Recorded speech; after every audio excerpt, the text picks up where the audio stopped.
Perkenalkan, aku Kirana Saraswati. Kalian bisa memanggilku Kirana, dan aku bisa melihat mereka yang tak kasat mata di antara kita. Hari ini, 3 Juli 2007.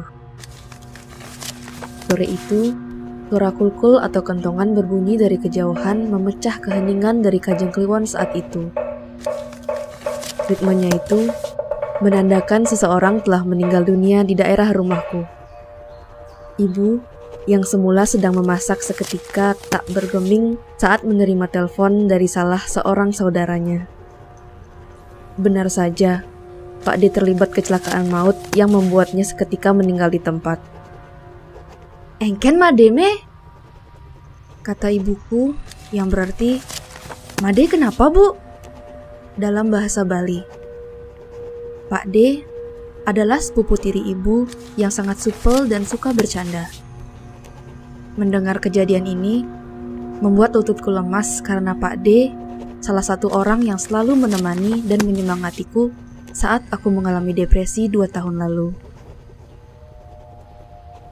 Menurut keyakinan kami di Bali, terutama di tempat tinggalku, bahwasanya jika seseorang meninggal saat belum waktunya seperti kecelakaan, tenggelam, maupun terbunuh, maka seseorang tersebut dikatakan salah pati dan tidak boleh langsung ngaben dalam jangka waktu tertentu. Oleh karena itu, Pak D harus dimakamkan secepatnya dengan skala upacara yang lebih kecil. Aku, ibu dan Kemala bersiap untuk pergi ke rumah nenek yang kurang lebih 5 menit dengan berjalan kaki. Saat itu, waktu menunjukkan jam 4 sore dan langit rasanya ikut bersedih atas sepeninggalan Pak D. Hatiku cukup sesak, tiap langkah demi langkah menuju rumah nenek. Setibanya di sana, rumah nenek sudah dipenuhi oleh sanak saudara yang sedang mempersiapkan sarana upacara. Pukul 4.30, ambulans yang membawa jenazah Pak D tiba di rumah. Rasanya, aku tak kuasa menahan sesak di dada saat pintu belakang ambulans dibuka. Jenazah Pak D dipapah menuju balai yang kemudian akan dimandikan. Seketika, air mataku turut mengalir bersama setiap basuhan air di tubuh Pak D yang mulai membiru.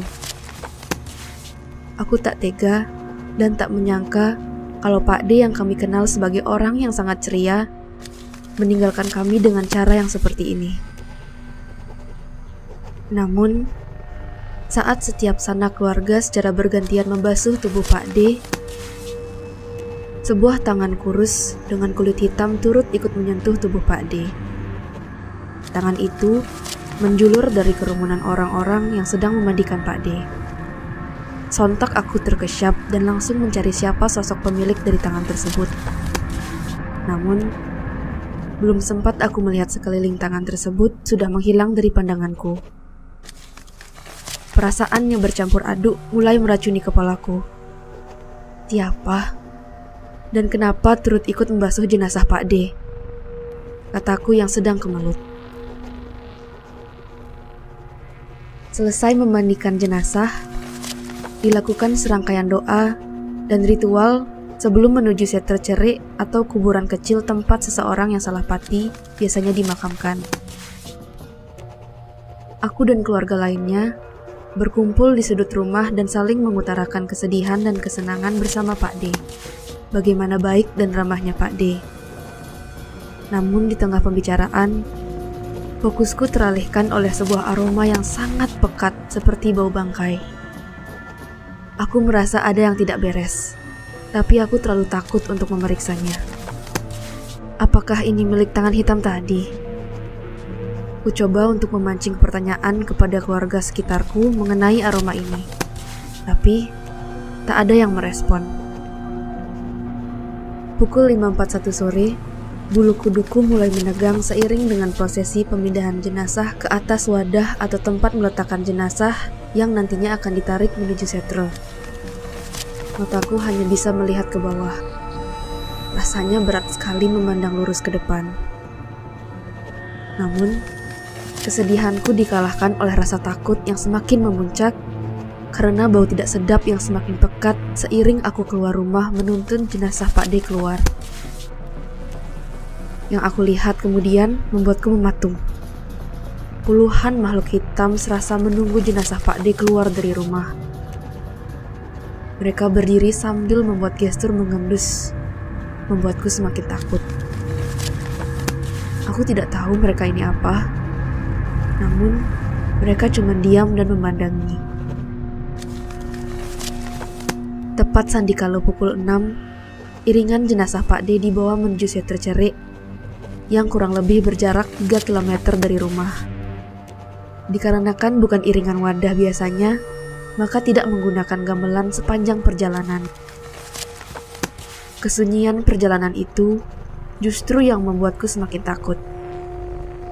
Makhluk-makhluk itu turut mengantarkan Pak D dan seakan sambil melolong dengan suara yang tidak mengenakan telinga dan dada. Rasa mual dan sesak mengikuti setiap langkahku. Rasanya tidak tahan sama sekali. Sesampainya di Seter Cerik, jenazah Pak D yang hendak dikebumikan mulai dihampiri oleh makhluk-makhluk tersebut dengan gerakan yang sangat aneh. Dari mulut mereka terdengar suara lolongan seakan menangis. Mereka juga turut memegangi jenazah Pak D di tengah haru dan tangis sanak saudara. Prosesi itu diiringi suara kidung yang membuat hatiku semakin hancur. Kenapa prosesi penguburan Pak D harus seperti ini? Suasana saat itu sangat riuh dan kacau. Entah apa yang membuatku menangis. Apakah aku terlalu takut, atau sedih, atau kehilangan? Entahlah. Rasanya sangat tercampur sampai aku tak dapat mendefinisikannya. Intinya, aku sangat lelah sepulang dari sana. Aku berharap Pak D dapat beristirahat dengan tenang di sana atas semua kebaikan yang sudah diberikan padaku. Walaupun setelah acara tersebut banyak kabar miring tentang kematian Pak D. Ada yang mengatakan bahwa Pak D memiliki banyak peliharaan yang digunakan sebagai penjaganya. Ada yang bahkan menjadi tumbal di jalan tempat kecelakaan.